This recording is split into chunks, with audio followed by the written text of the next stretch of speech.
Hallelujah. Good evening, everyone. Good evening. Paul there singing hallelujah at the beginning. Good evening, everyone. I'll introduce our guest in a minute, but I tell you what, we're on the 8th round now with this general election, and the big heavy hitters and the hard hitters and the southpaws and the hooks are all coming out now. George Galloway's well bashing in there. Nigel Farage, he's having a go. We're involving everybody. There's scandal going on in the Tory party over voting. The scandal going on with Hope Not Here and George Galloway's Workers' Party. But we're on round 8, guys, and we've just started. And it's going to be a big slogger of a week for all these guys going round. Boris Johnson has said that, like, the EU is to blame for Russia and Ukraine conflict. Something that Boris Johnson's already said and many other people have already said, but everyone's targeting him for it. He just couldn't make it up. What I was damn biased, two-faced, diabolical media alike. Honestly, he just could not make it up. But yeah, so tonight we're joined by another party leader, leader of the Populist Party, and it's Russell White. Good evening, Russell. Good evening, John. How are you, mate? Yeah, pretty good. You said you got hay fever. I've suffered with it all my life, mate. Yeah, my mates used to come round and I'd be wiping my sleeve at the door. I'm not coming out. I'm not sleeping anyway. Russell's from London, so I mean, Russell is in the heat of it all. London is where the big heat of this country is emanating from. Everything's revolving around that area. Obviously, no doubt Russell will be well wised up on Sadiq Khan and how he's terrorising Londoners with the ULEZ and stuff like that. But anyway, go on, Russell, introduce yourself. Yeah, so my name's Russell White, leader of the Populist Party. We formed the party many years ago, and quite a lot of the reason, the rationale for it was the idea of getting economic nationalism back on the agenda. Distributism as well, which, for those who don't know, is the idea of stopping monopolies in private enterprise and trying to stop monopoly capitalism. So that's the original basis of it. Quite different to the populism of name now, isn't it? Capitalism. I mean, the corporations, they used to be quite right wing, and they represented the West against communism, and we were all pro the corporations. That was the free enterprise. That was the golden word, wasn't it? But now the corporations are so woke and so left wing. It's bizarre. They're more left wing than the Labour Party. I mean, a lot of this gay propaganda, transgender propaganda, wokeism, multiculturalism, etc., is coming from the corporations. Yeah, so we need the state now to protect the nation state, protect our people. So there's a bit of a reversal from what it was like in the 1970s. There was a populist party back in 1890s in America, and that was where the first use of that name was from the United States. Against the big railroads and so on, they were taking compulsory purchasing people's land and so on, and that was quite a big issue then. So that's kind of where it started, this idea that populism doesn't actually have to be for the big business at all. Well, Teddy Roosevelt was very much in the forefront, wasn't he, fighting the monopoly corporations in the United States. But the word populist just means the people, doesn't it? The voice of the people. And of course, in this general election, over a week to go, guys, we've got Nigel Farage's People's Army. And it's sort of resurrected from the dead, hasn't it? It's UKIP reborn, really. It's risen like a phoenix from the ashes. And did anyone see his rally in Devon yesterday? 1,500 people just appeared from nowhere, It had a Trump-esque feel about it. And the big issue is now, it's the only issue in this election. How big is the reform vote going to be? I'm going around 25%. 1 in 4 will vote for reform. Yeah, how many seats will that produce? Hard to say. It depends upon how they take the votes. Are they going to take them equally from Labour or from Conservative, or are they just going to take them from Conservative mostly? Because they're actually edging behind. They're edging behind the Labour Party in Barnsley, Rotherham, Hartlepool. They can win those. Every seat is going to be a battleground. But in 1983, the Social Democrat Party, the SDP, they came from nowhere, didn't they? And they got almost 25% of the vote, which is what I'm expecting Reform to get at the end of the day. Now, the SDP won about 25 seats with that. It was just, they were like 1% behind Labour. Labour got 209 seats. SDP got 25. Because Labour's support was more concentrated in Scotland, northern cities. Yeah. But I get the feeling that the Reform vote is concentrated in certain areas of England. You know, the Yorkshire, the North East, the East Midlands, certain parts of the home counties. They're not going to get much of a vote in London at all, Reform. No. And of course, they're not going to get any vote in Scotland. And in the Labour strongholds like Liverpool and Manchester, they might get 10%, but they're not going to get 25%. But in these Yorkshire towns like Huddersfield, like Featherstone, like Pontefract, like Wakefield, and in the Midlands towns, they're all up there with 30%. They're neck and neck with Labour, so every seat is going to be a battleground. But I mean, Pat can come in on this because it's really important. What Labour have got is a ground game, which comes from the local elections. They have the postal votes already lined up, and they have the activists, and they know where their support is, and they'll mobilise it for the general elections. Already being mobilised.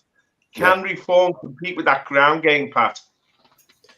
Well, in my opinion, as I've always said, that it's going to be very difficult for Reform to outclass the Labour Party, because they have got a core of their vote on the postal vote.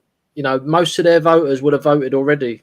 They've already got it in the bag in many areas, and it's a long-term game. You know, we can't. You just can't expect to get people to automatically, in big numbers, start voting for a new name. Like these Labour voters, regular voters, they vote in every election, and most of the people we're hoping are going to vote to beat the Tories haven't been regular voters for the last few years. So who knows what's going to happen? I just can't call it. But what I will say is that the Reform Party have only got 3 local seats. They've got one MP who got elected by Tory voters, what's his name, Lee Anderson, and you know, three local councillors is just ridiculous. It's a very odd situation for such a big machine like Reform UK to only have 3 local councillors elected. And my question is why did Farage leave it so late? If he would have started, you know, 6 months ago, you know, who knows? They you know, they could have done a lot better. So why what changed his mind? What was he doing? Like he announced it 4 weeks before that he wanted to get involved. What made him change his mind? Has he said any of that? Does anybody know? Yeah, that's addressed. They actually thought the election was going to be called in autumn and November. Paul, repeat that because you keep cutting out, mate. Reform thought, and everyone thought, that the election was going to be called in October or November, an autumn election. There was no logic to call it in July. I mean, we're anticipating interest rates falling, we're anticipating something of an economic recovery. He called it out of the blue, Sunak, and he caught Reform off guard, to be honest. Now, Farage said Reform was still building up their game plan, you know, the foundational plan. They were going to see how far they could get without Farage. The X factor, maybe 3 months to go. Just don't forget, Reform have been batting on this wicket now for 2 years under Tice. But I mean, Farage is an absolutely phenomenal political figure. I mean, you talk about politics, Pat, there, about ground games for local elections and stuff. Politics really is an art. It's not a science, and it can be transformed very, very quickly. One charismatic figure can really change an election. It's happened so many times in the past. And I think Farage is uniquely charismatic. He's the only superstar of British politics. Everybody knows him. Everybody. And he's very popular. And I think the X Factor is yet to play out to the full. How far will Farage, the X Factor, carry reform? It could carry them a long, long way in this election. Ross, I don't know how you feel about that. Yeah, I broadly agree with that. I think it's a lot of his party's appeal is based around him. Well, he came in, didn't he, 5 weeks ago? It was like a hand grenade going off. Yeah. I mean, it was a boring, dull election, and we were expecting nothing. If you look at the Tories have forfeited the election because they've accepted that Sunak will stay as leader. Sunak has been a disaster from day one. He's not a leader. He was appointed. And in many ways, he's just ticked the boxes, as John would often say, because he's Asian and they want to appeal to multi-ethnicity and multiculturalism. The Tories they've over-promoted Rishi Sunak. Yeah. He's not a charismatic politician. He can't grab people's attention. Is he actually going to win those seats in places like West London, like Hounslow and Harrow? No, I don't think he will, where there's lots of Hindus.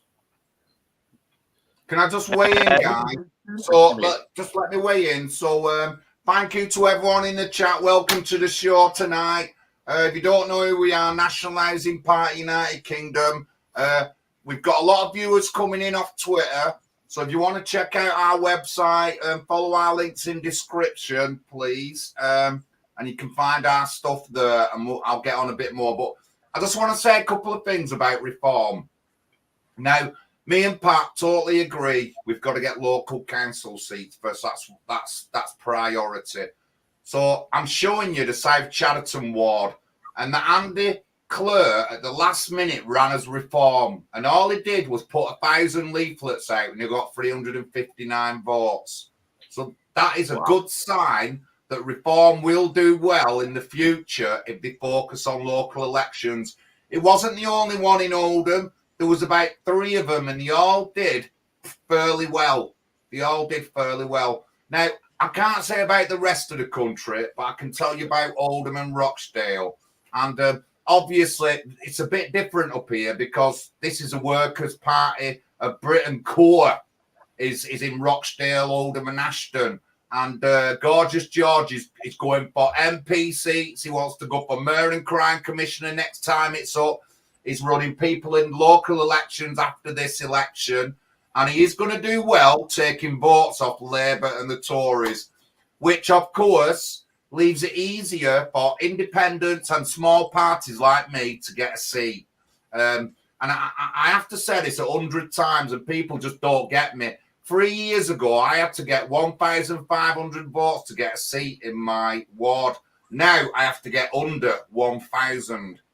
And that is because of reform, the Workers' Party. It is because of Palestine and Israel at the moment. All this is affecting my local politics. So, you know, like, I don't mind.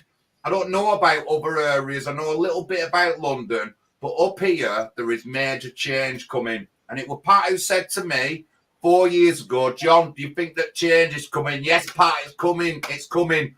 That change has started. And as I said, the heavy hitters have been out this week, whacking out with the southpaws and all that. And we're on like round 8, and it's getting to the pinnacle. But I do think reform can do well if they focus on local elections. That's what I think they can do. But anyway, over to you, Pat or Paul. Yeah. So I would say that Rishi Sunak, if the Tories managed to stop the boats, they could possibly have won the election. That boat crisis is so big, and that's just one failure with the Tory party. There's lots of others as well. So if they would have sorted out these promises, what they did, you know, it could be a different story. But I mean, I predict that reform. I think Farage is going to win a seat in his Clacton seat. And I would predict maybe, I don't think Reform are going to win more than 5 seats. you know, I hope Tories win 0 seats, and if Reform take them off them, that's great. But the Labour Party could be in for a shock, because I don't think they realise how much they are hated by the community. They are hated so much. You know, the real working class don't like them anymore. The only people who really like them are like the white liberal lefties and the trans mob, because the gays don't like them no more. The lesbians don't like them anymore. And but yeah, I mean, it's the most fascinating election in our lifetime, and I just don't know what's going to happen. Like, I mean, what could happen is if Farage can manage to get a message out to all the Brexiteers to come out and vote on that Brexit issue again, maybe there could be a miracle happening. But as I said before, it's very, very difficult to get large amounts of people to vote for something if they haven't done it regularly for a while. That's the problem. So yeah, it's a fascinating thing, and at the same time, we've got the French elections happening 26th, I believe. There's their first round in France for the first one. Yeah, just yeah. Before we get to the French elections, Pat, let's go back to Labour, right? Labour have a constituency. They have the public unions. That's the NHS, the education system, the civil service, local government. That is worth to them at least 6 million votes.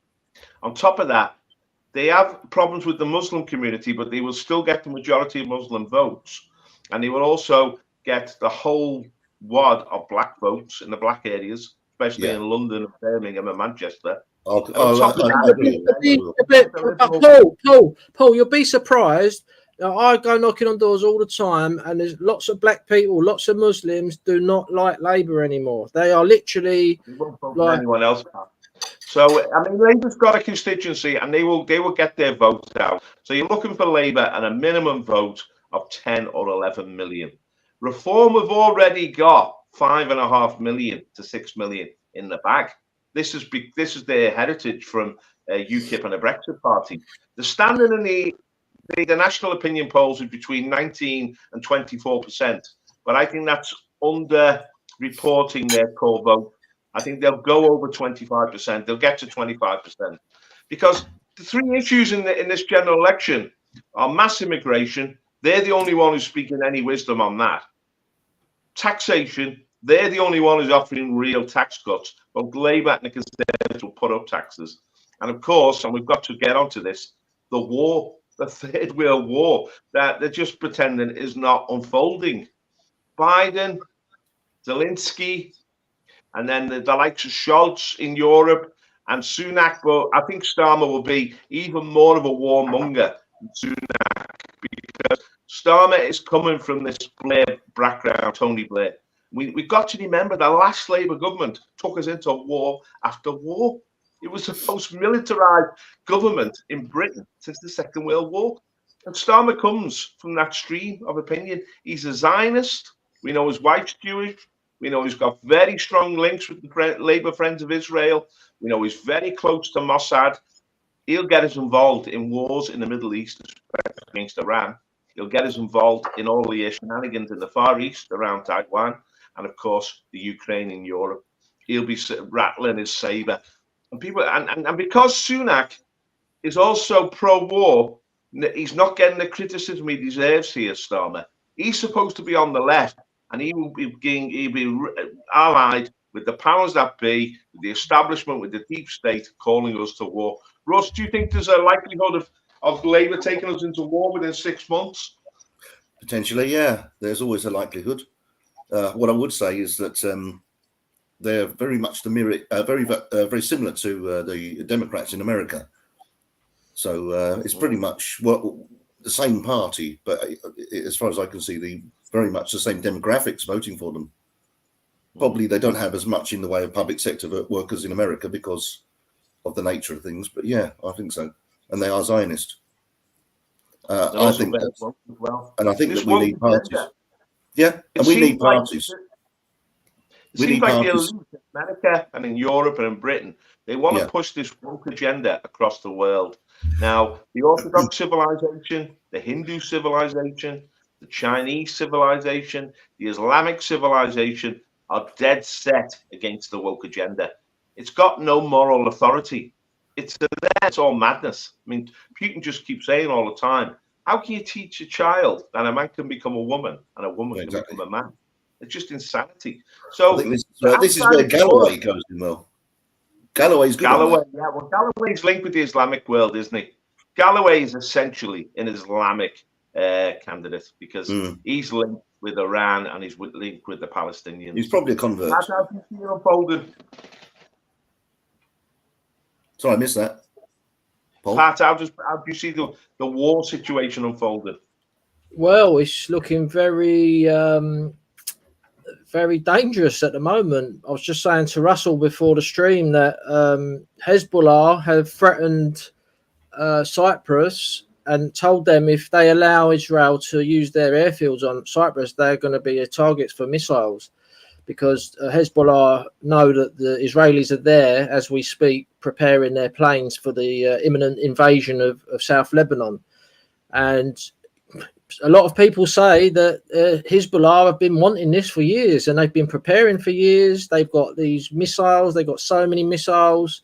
And, you know, this is going to be like, because if they do serious damage to a Western nation, you know, I don't want to say Israel is a Western nation, but if they done serious damage to Cyprus or Israel, who knows what's going to happen, you know, and then the retaliation is going to be big. And then what's Iran going to do from that retaliation? You know, and, you know, we had that thing about 3 months ago, the test, you know, Iran proved that they can hit Israeli military bases within Israel with 5 or 6 ballistic missiles, whatever they were. And, you know, we're on the edge, man. We are literally on the edge. They're still fighting in Gaza. Israel's not really having it all their own way there. They've got like 70,000 seriously injured soldiers out of that alone, and they're lying about their casualties. The official count is like 315 or something. It's probably about 1,000. I'd say that's more volatile. Israel, that's the more volatile than Ukraine, personally. Yeah. So, and also you got the Ukraine, like you said, and America provided these missiles to Ukraine, who launched them at the beach in Crimea, killing some Russian civilians on holiday. I'm not 100% about that, but that's what I've heard. And there was also that terrorist attack in Dagestan, and there's rumours that was instigated by Western intelligence, funded and pushed into that direction by CIA, Mossad. And Russia have basically said, we know that the Americans set up the missiles to hit the beach on Crimea. There's going to be payback. You are going to pay for what you've done. And who knows what they're going to do. So, you know, and everything's volatile at the moment in France, this election. Why did Macron call an election? It's very, I spoke to the previous National Rally UK organiser about the situation in France. He told me that the rumour is that the reason Macron has called the election, because he knows he's going to lose loads of seats, and the reason he's done it is because the France is in such a state that he wants National Rally to be in control, because to give them the blame, because France is in such dire straits. Similar to Sunak with Labour, then. Yeah. Yeah. Yes. So yeah, that this debate is not coming up really in the election. I mean, they've accused Farage of being pro-Russian or pro-Putin or a Putin apologist or whatever, which, you know, is absolute nonsense. Farage is a NATO guy, to be honest. But if the world is in a very turbulent state, I mean, they're all armed. It reminds me of before the First World War. Every nation now is building up its weaponry. It's getting its troops. And, you know, we had the famous book by Samuel L. Huntington, The Clash of Civilizations. And people said, oh, no, that's not going to happen. Things are going to smooth over and whatever. But in a sense, this is what we've got going on now. We've got civilizational collision, a clash. And because America essentially now is run by a Jewish ruling class, which is allied totally to Mossad. And they are determined to expand their influence, shoot down their enemies, use the power of America's military to break their enemies. This is what we saw after 9/11. You know, there's that famous documentary after 9/11 where the Americans said, we're going to take out 7 nations now, including Iran, just on the basis of 9/11, which suggests to me that 9/11 was actually orchestrated to create the climate in which America could go to war. Now, we need to debate this. When Tony Blair took us into the war in the Middle East, the invasion of Iraq, there was no real debate in this country. The leading parties just went along with it, really, and supported it. It was an absolutely catastrophic decision, and we're still reeling from that. We still face the consequences of that. They brought down Libya. That was another catastrophic decision. All the borders that had been created around the Mediterranean were broken by this strategy of attacking Muslim countries and breaking the rule of these strongmen, like Saddam Hussein, Colonel Gaddafi, Assad in Syria. They tried to bring him down and they failed. But there's really mega events going on across the world, and we're pretending they're not happening, and we're not allowing any real debate on these global events. Anyone who really wants to talk seriously about Ukraine and the Middle East is either shot down as an apologist for Putin or as an apologist for Islam, as if we've already decided we're at war with these different civilizations. I'm not at war with them. I'm at war with the woke West. I'm at war with the woke agenda, which is destroying us from within. Ross, what's your opinion on that? Totally agree. I would say that the problem we've got in British politics is lobbies, Zionist lobby, Palestinian lobbies as well. You've got, you shouldn't have friends of Israel, friends of Palestine, friends of anything in parties. No. They should be all about England or Britain, or if you're in Scotland, SNP, what have you. They shouldn't be about these lobbies, big lobbies.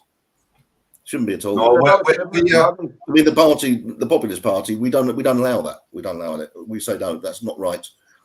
But the problem with the Labour Friends of Israel and the Conservative Friends of Israel are dominant. They've got hegemony. Correct. The Labour Friends of Palestine, they're on the margin. What we're facing the other ones, Zionist, a bad shepherd, not a good shepherd, a bad shepherd, which is rallying our sheep, our troops, and getting ready to send them into war. This is where the left used to get it. They used to get it right, though, on this NATO issue, because if you go back to Stop the War back in the 1990s and beyond, at that time when you had the Gulf War, Libya, and so on, you'd have a situation where they would be saying, quite rightly, that every time we depose somebody, as you said, Gaddafi, or it would be Saddam Hussein, we open up the door for ISIS, and there's loads and loads of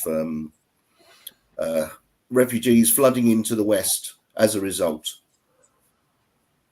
That's the reason we've got Muslim, and they're not necessarily refugees now, because obviously we've seen them coming on the boats, on the dinghies.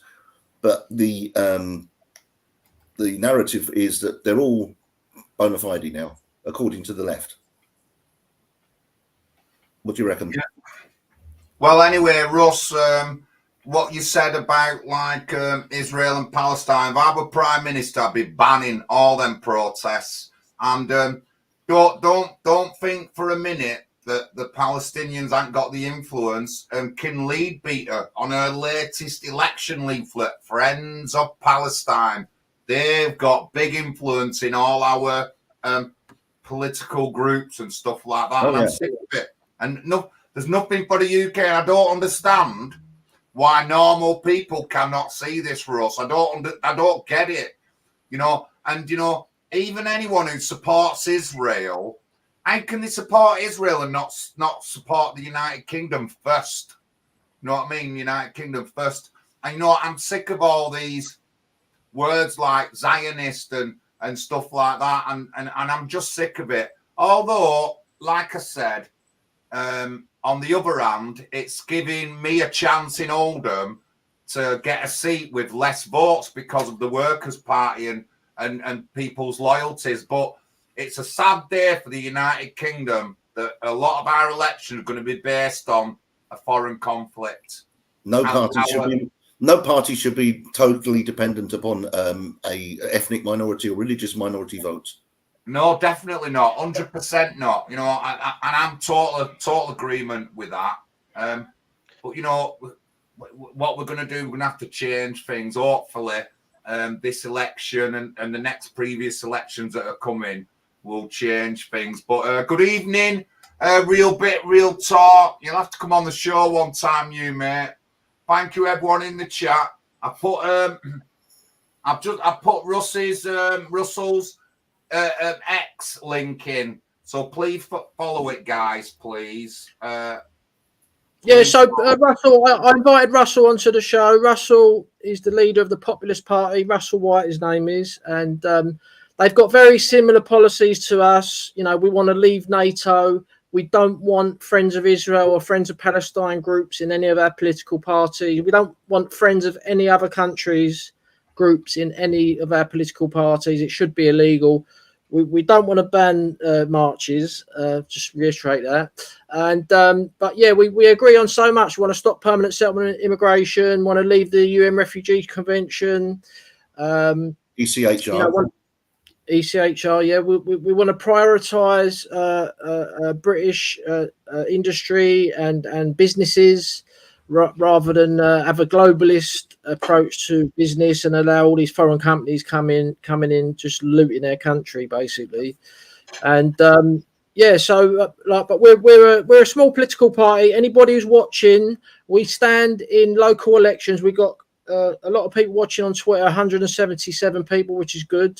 And we stand in local elections. Our main campaign issue is the housing crisis. We've got 1 million people waiting for council flats in this country, and the big scandal is that there's millions of working class Brits who are not allowed to join the council house waiting list.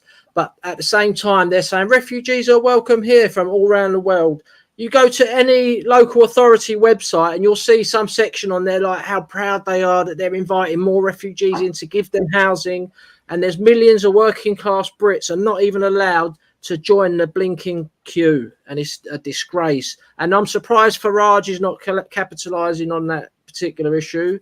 But yeah, I did watch Farage's speech the other day. Very disappointed that he said he wanted to build our military up to help NATO, which was very disappointing. But he's moving everyone in the right direction.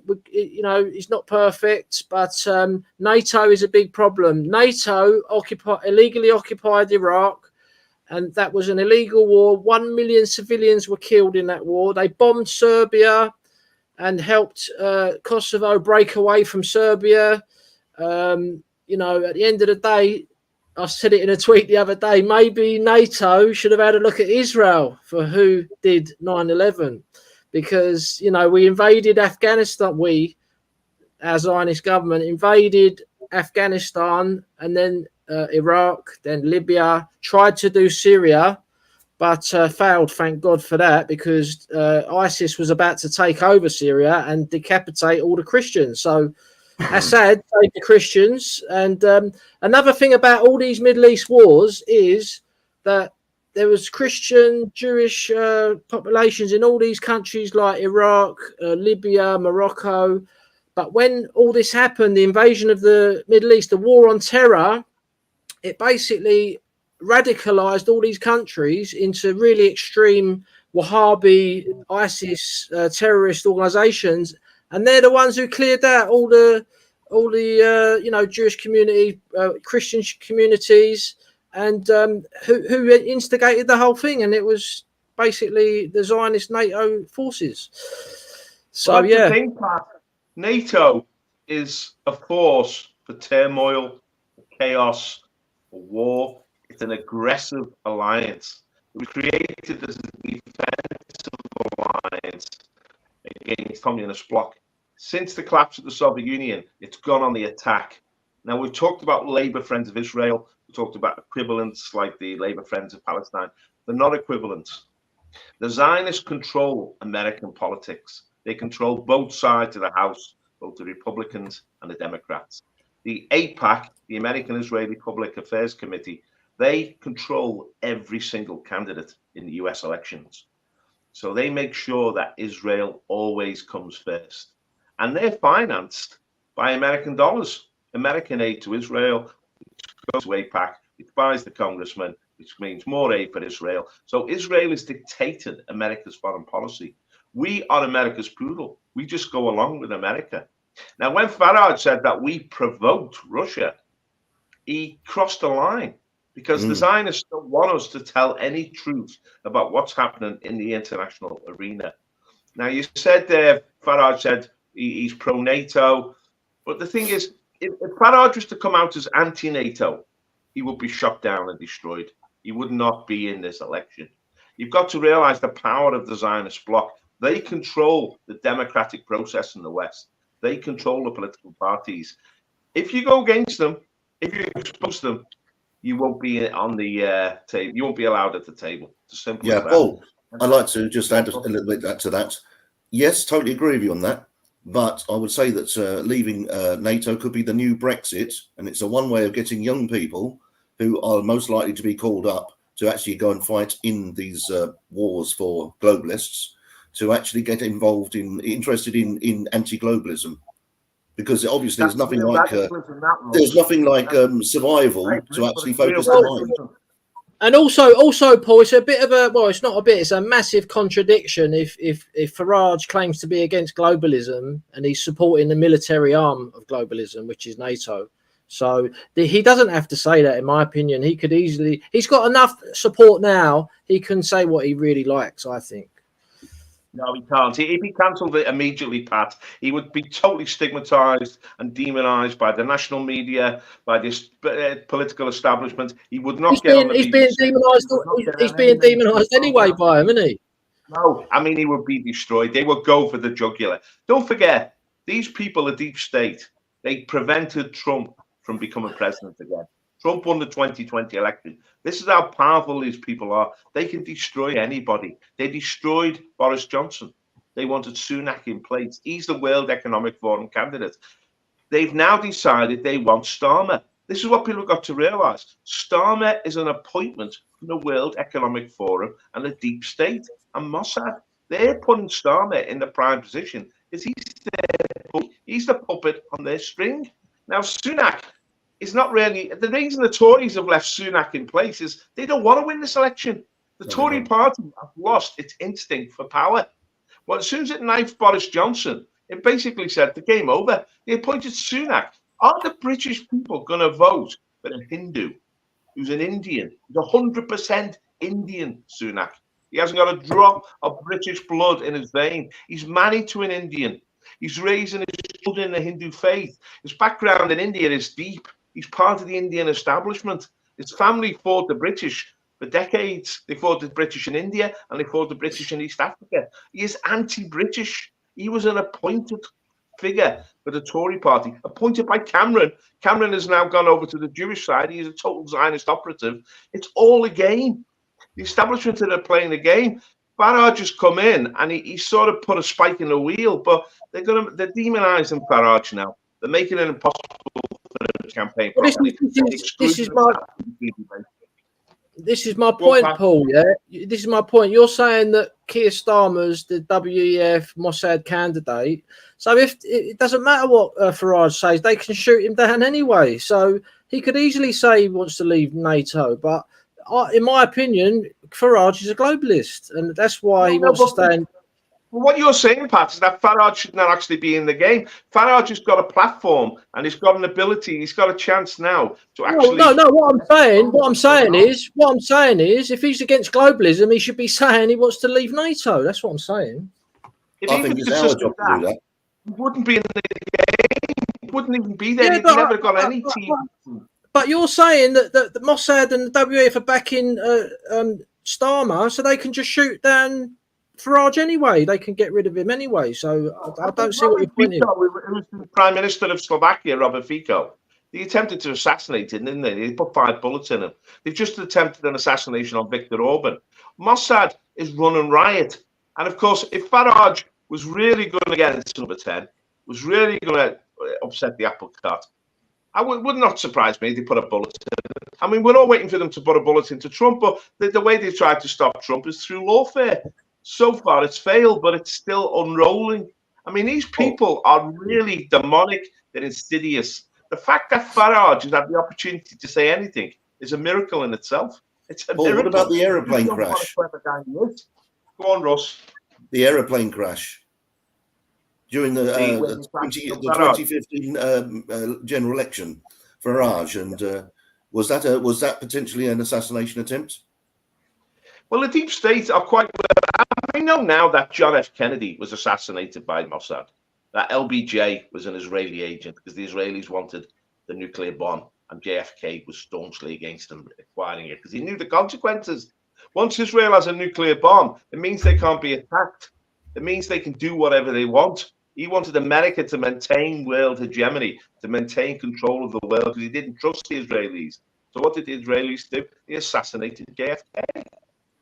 These people are totally without morals, you know. It's all about power. It's all about control for them. And anyone who threatens them is walking on eggshells, really, because you're in a dangerous situation. I mean, the fact Putin is lucky that he's part of this, he's an ex-KGB agent, and he understands the way these people operate, because they've attempted to assassinate people right at the heart of the Kremlin, haven't they? I mean, Alexander Dugin, his daughter got murdered. He tried to take out top Kremlin people. Zelensky is not a Ukrainian. People have never realized this. He's a Jew. He's a Russian Jew, but really he's an Israeli citizen. He's an actor. It's all an illusion. Starmer's an illusion. Starmer has already converted to Judaism. His wife's Jewish. His children are being raised in the Jewish faith.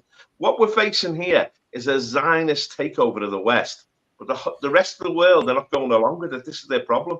And they're mobilizing the West now for war against the rest of the world, and it's absolutely very, very dangerous.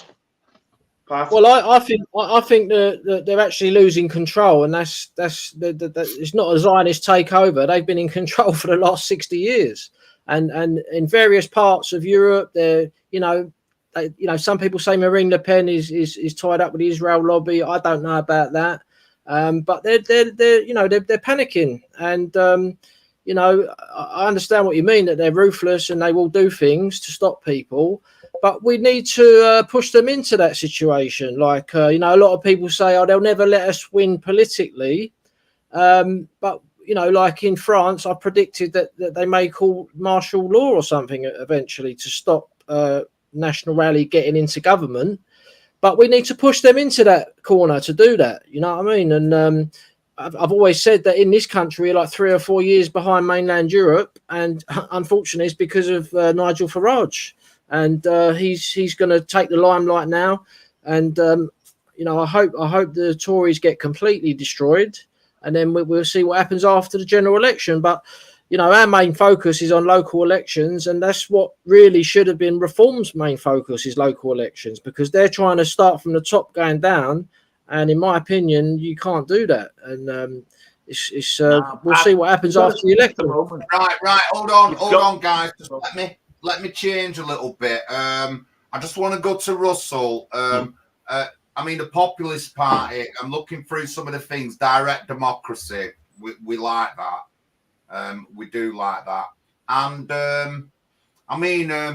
well, you'll know, Russell, like our National Health Service was never meant to support people long term, was it? We never came in to support people long term. It was like just to support them short term in between jobs and social security and all this. And Pat's a big believer in, like, they brought us into the welfare state now, where so many more people are living all their lives on benefits and and stuff like that. And so, like, what, obviously, like I said, direct democracy, it's in your list. But what do you think about, like, the National Health Service and the social security? Obviously, something's really quite wrong with it at the moment. Yes, we do need to reform social security. We did toy with the idea of a basic income, and it's got to be 2-tier. So you'd have to start with, for those people who are working, you would have a bigger basic income. And those people who are not working and not seeking work, they would get a lower basic income, because at the moment you've got a myriad of different benefits, and people just get all these benefits. They stack up. They really do stack up, and I think that that's the problem. It's people claiming for all sorts of things. More rather than it needs to be basic, because it's too easy to defraud. Yeah, unbelievably. And that defrauding has just risen since the 80s. It's not stopped. They won't tell you that. You won't see anything telling you that, but that's what the figures will show you if you just do like simple searches and stuff like that. You know, and we really need to come off that, because that is one of the downfalls of society, that kind of like society like that. I mean, Pat's really big on this, aren't you, Pat? What about a welfare state? Yeah.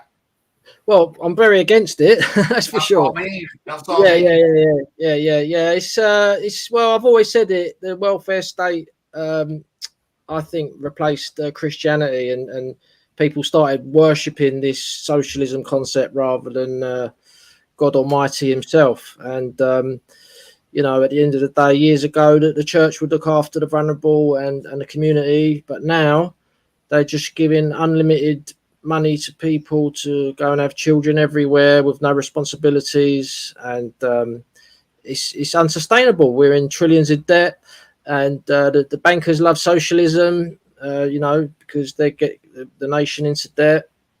And yeah, that's my view on that. But yeah, I mean. I'll leave over to you, Paul. Yeah, I mean, that's an interesting issue that you raised there, Pat, about Christianity and the welfare state, because the welfare state is amoral. It doesn't judge people's behavior, and it gives people money, whatever they do. So it actually rewards, as you say, irresponsible behavior, like having children outside of the family structure. So it destroys and undermines the family. It destroys and undermines normal, natural, wholesome relationships. This is the woke agenda that has been unfolded upon us. But even worse than that now, because we've got open borders, because 1 million people are coming into Britain every year, 1 million plus, they are milking our welfare state dry. Every day in the newspaper, you talk about fraud in the welfare state, John. It's like a Bulgarian is milking the welfare state for hundreds of thousands of pounds. Ugandan is milking the welfare state for £1 million. A Nigerian's doing it. Someone from the Middle East is doing it. Yemen, and the money's going all over the world. It's not even seen in Britain now. It's being taken out of Britain by international gangs. But a lot of these people smugglers who are bringing the immigrants in across the channel, they're getting these people to sign on for benefits, different clans in the likes of Bangladesh, Pakistan, to get the welfare benefits and send the money back to Pakistan, send the money back to Bangladesh. It's an international criminal racket. And what we've got to face is this. The consensus is that Labour are going to win with a big majority. I hope it doesn't take place, but that's the consensus. If Labour get in, they're going to bring in more immigrants. They're going to give out more in welfare, and they're going to tax us more. And that's going to really undermine our economic situation further. And this is why within 6 months, Starmer, even if he wins, will be mightily unpopular, because it's going to undermine the credibility of our economy. We're going to have a real fiscal crisis, a monetary crisis, like we saw with Liz Truss. And Labour are totally incompetent. We've seen Labour governments in the past. The only Labour government that actually, to any degree, managed the economy was the Blair government, and they achieved that because they inherited a golden economy from the Tories. Starmer is going to inherit a very difficult economic situation at the time. We've lost our manufacturing base. I mean, you can talk about British manufacturing, protecting it. It's already been hollowed out. So much of our manufacturing has already gone overseas. We don't have the economic base that we used to have. We're heavily dependent on the financial sector and the service sectors. If that went pear-shaped, we'd have real problems. But as you said, Pat, we've got trillions of debt, trillions of pounds of debt. Our debt is bigger than our actual annual national product. And we've had to finance this debt at a time of high interest rates. That's why everyone's suddenly been in the squeeze, and it's only just begun. So Labour are coming in to power, and they're incompetent. They've got the wrong ideology. They're going to reward the wrong sections of society. They're going to reward immigrants. They're going to reward people who stay on benefits. They're going to reward the public sector. They're going to reward the inefficient people in our economy. And they're going to tax to death anyone who goes out there and actually does something worthwhile. So there's real problems ahead economically. I mean, I would say to Labour voters, be careful what you wish for. It's a very rocky road ahead. Russ? Yeah, we need to tax money transfer heavily to stop that. That takes away the pull factor, because if you do that, they won't want to come here anyway. They'll leave. They'll leave if they know that they can't transfer their money back without it being half of it being taken back by the government. Back in the 60s, he had that big money transfer taxes. In fact, you're only allowed to take a certain amount on holiday with you. Yeah. Let me just get one thing in. Another thing I want to ask Russell, and Paul touched up on it. Our industry, like, why don't we bring some of our industry back, and stuff like that? We used to have the best steel, and that last steel plant got closed down. Yeah. Blaming the Tories, but this has been going on with Labour and the Tories. Whoever's in charge, they've just been getting rid of our stuff. So would you be up to getting some of our industry back and firing up them furnaces again? Correct. We need to have a national investment bank to make sure that people can actually not have to be completely dependent upon the private banks. So that way you can actually give them a startup in order to create get those industries back. We need import tax on things that we can make ourselves, so that way that creates the need for it. So then we can do it cheaper, because if we do that, it will be cheaper. The British goods will be cheaper, because the problem we've got, they're made in the 1970s, Russ, 1976. Yeah. And John Tyndall would echo everything you said there. That was basically economic policy. But the problem is, we've got 50 years of it all being taken away from us, and now we're in a we really are dependent on foreign investment. We're dependent on these foreign companies to provide. It's still got to be done. We've got to move it around. We've got to change it around. It's going to be a difficult task, but it needs to be done. But so much needs to be done now. We talk about broken Britain. How can broken Britain be fixed? I mean, it's a long-term process now, and we've got to have the political discussion, and we've got to have a political party that is actually honest about the true nature of the problems.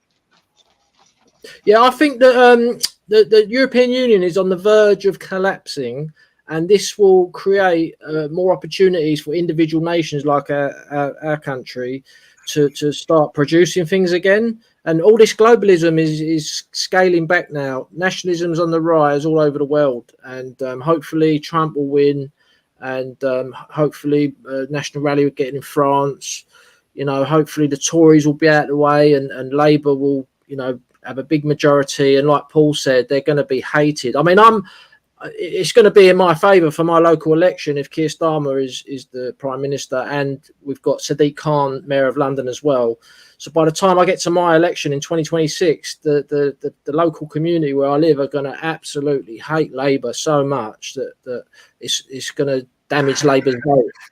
And so, yeah, and also with Labour, if Labour's going to win, well, a miracle could happen, they don't win. But if they do win, which they probably will, what are they going to do with these dinghies? That's the big question, because they're not going to turn them around. They're not going to, they're not going to start deporting people.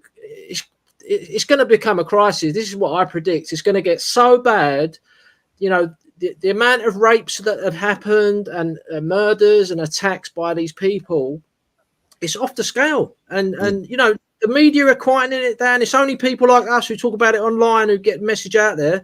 But what is Labour going to do about these dinghies? It could become like, and another option is if National Rally do become government in France, and start expelling all these extreme Islamist preachers. And, all these Muslims might start steaming over to here, and Labour government are going to welcome them, aren't they? So that's another big problem on the horizon. Had a debate, Pat, between James Cleverly and Yvette Cooper on the refugees. It was on LBC. Yvette Cooper has famously been carrying a plaque saying refugees are welcome here for the past 4 years, as have most Labour MPs. Now they're saying that they're going to stop these refugees. They've got what they will do. They will provide trains to go from Paris to London, packed with these asylum seekers. They'll have accommodation ready for them. They'll have benefits ready for them. They'll have free education ready for them. They'll have free healthcare ready for them. But the numbers are going to overwhelm us, as they're overwhelming us already. Where are they going to put them? Now, they're saying that these people are going to have priority for social housing. Labour already at local government level prioritise these international migrants over the local people, as Pat said. What they're actually doing now, Labour councils, is stopping British people getting on the housing list. They're saying you can't get access to social housing now. So the British people are going to find themselves redundant and homeless in their own nation. We're going to live in cramped accommodation. Families are have to make share accommodation. And this is to allow the mass influx of international migrants. And Labour are their champion. Every Labour MP is their champion. They're all in line with the WEF agenda. They're all in line with globalism. They're all in line with the great replacement. Because the next Labour government is going to have an enemy. And that enemy is going to be white men. We're going to be the target for all their vitriol, all their hostility. They are pushing the great replacement to the hilt. And this is the danger, you see. You can't just for them to have 5 years. It's going to be a nightmare. I mean, the last Blair government was a nightmare. They opened the floodgate and started this agenda. There's a horror ahead here. And people have got to wake up to reality. The fact that Sunak is not pointing this out is because he's part of the great replacement. As I say, he hasn't got one drop of British blood in his veins. He's not interested in this country. He's going to jet off to California. He's a globalist. Of course, his roots are in India. His homeland is India. His base is India. And these people who are coming here from India, from Pakistan, from Bangladesh, from Nigeria, from the Middle East, from Yemen, they're just using this country as an opportunity to enrich themselves, to take our money, to empower themselves, to take control over us and to destroy us. And the British people have got to wake up, because this is a really vicious agenda that we've got lined up against us. Russ? Yeah, totally agree on that. You get no disagreement on that from me. Let me jump in there. So we got big numbers on Twitter, on my Twitter account. 265 people were watching just on my Twitter alone. We got 314 in the house watching on all platforms. So please get in touch with us if you want to join us, if you want to come leafleting with us. Best of all, if you want to stand in local elections. Our time is now to take this country back. There's going to be a massive political vacuum to fill, and Russell White's Populist Party are willing to work with us. We're willing to work with Russell's party. You know, he's got activists all around the country, and we're going to try and work together if we need leafleters or anything like that. So, just to the audience watching, please, even if you can just join the party, is a great morale boost to us. We get people joining all the time. But yeah, so £22 to join if you're working, and it's £11 if you're unwaged. So just a quick announcement. We've got a stream lined up for the future. It's an airline pilot who spoke out about the 9/11 story, the official story. He's a pilot, and he swears blind that the people who flew the planes into the towers were not Islamic terrorists. And he says it's impossible that they could have did what they did. And he's willing to come on our stream and discuss all what he knows. It's going to be a fascinating stream in the future. A lot of questions to ask of him. And looking forward to that one, just to let you know. And I'll hand over to you, John. Thank you, Pat. Thank you to everyone in the chat. We're coming up to the hour. Thank you to Russell coming on. Let's just get his. I'll get his website into the chat. I've just put the link to his website, and it is on his Twitter as well. And you can have a look at Russ's stuff, and of course, obviously, our website as well. Like Pat said, you can help us by joining us, but we're looking for candidates, and you might be a bit nervous first time. You will be, but after the first time, you'll want to do it again and again and again and again. The only thing I'm worried about, and that gives me a bit of a drag, is that if we look at our political class and our councillors, they're all crooks and gangsters, guys. They're all crooks and gangsters. I haven't really met anybody who's not a backstabbing, two-faced son of a gun. Yeah, and Oldham's not in that. That's the worst bit of it for me, because I'm not that kind of person. But obviously, I give myself a 5-year plan. I've got 2 years left. I'm going to ramp up, and I am going to be a bit nasty now. I am going to be a bit pushy with people, you know what I mean, who are umming and ahhing. And I'm going to say, well, don't talk to me. If you want change, and you won't do anything or vote, don't talk to me. I am going to be a bit nasty, but I don't want to end up backstabbing anyone like they do in the other councils. And obviously, I think I've got skills to bring to my council. That's what I've got. I've got skills. I'm not a box ticker. I'm not, guys. I'm not an LGBT woman, my ethnic minority that's X amount of colours. I'm nothing like that. I'm just a general working class lad, and I'm not a box ticker. And I just want to get into politics, and it's really good. Once you start, you'll enjoy it. And those people who are social anyway and who talk to people all the time, you're going to enjoy being a candidate and knocking on doors. You're going to enjoy it, I promise you.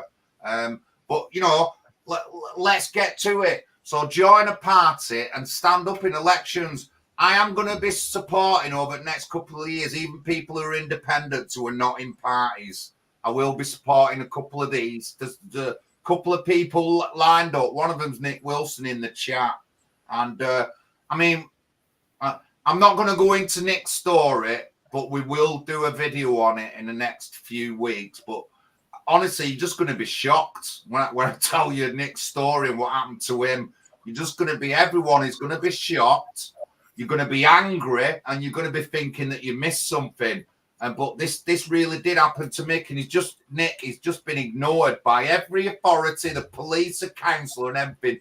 The only person listening to him right now is gorgeous George Galloway. That's the only person who's listening to Nick. And he's had over 10 years of people ignoring him and dismissing what happened to him. And I'm going to tell you blunt, he was involved in a racist attack that ended up damaging him seriously. No one's ever been in trouble for it.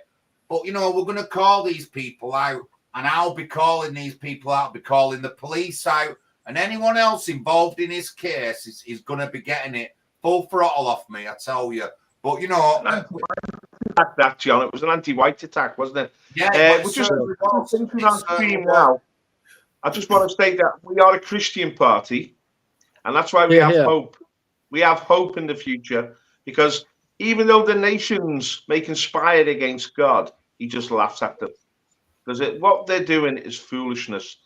And I also want to remember tonight a stalwart of our party, Craig Jones, who passed away last week. He had suffered from cancer, but he had 2 years in the party, and he had a deep faith in the Lord Jesus Christ, and I believe we're going to meet him in heaven again.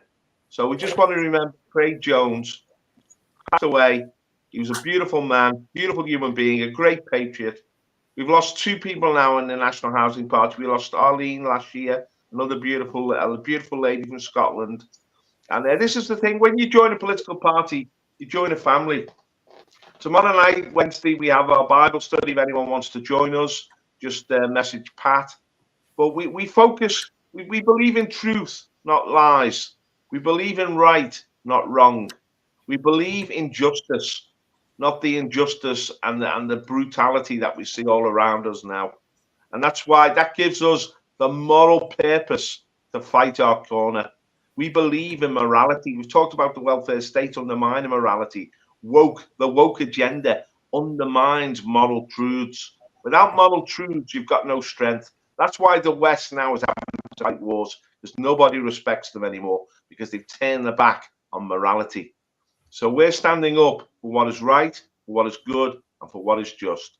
Just a final word, come and join us and let's engage in this battle together. And good luck to Nigel Farage in the general election and to Reform. Oh, we'll have to do a stream before election day on Farage and all that, Paul. I'll let you know. Thank you for joining us, Russell. Thank you. Thanks, and Russell. Pleasure. Been a pleasure. I'm sure we'll definitely have you on again, and maybe after the election we can get a stream together and can talk about the damage and the fallout. Yeah. Talk about some of the individual results as well. Yeah, Antonella, good evening, Antonella, you lovely, beautiful person. I know Antonella, met her in London, but always been a good supporter of mine. Thank you to everyone in the chat. I put Russell's link up to his Twitter. Please follow it. His website, so go and have a look at it. Really good stuff on, nicely set out, gotta say. And everyone, I'll be on Friday on the Late Night Veterans Show. And I've got a couple of surprises coming in next week, but I'm just going to leave it till is it the 1st to 2nd?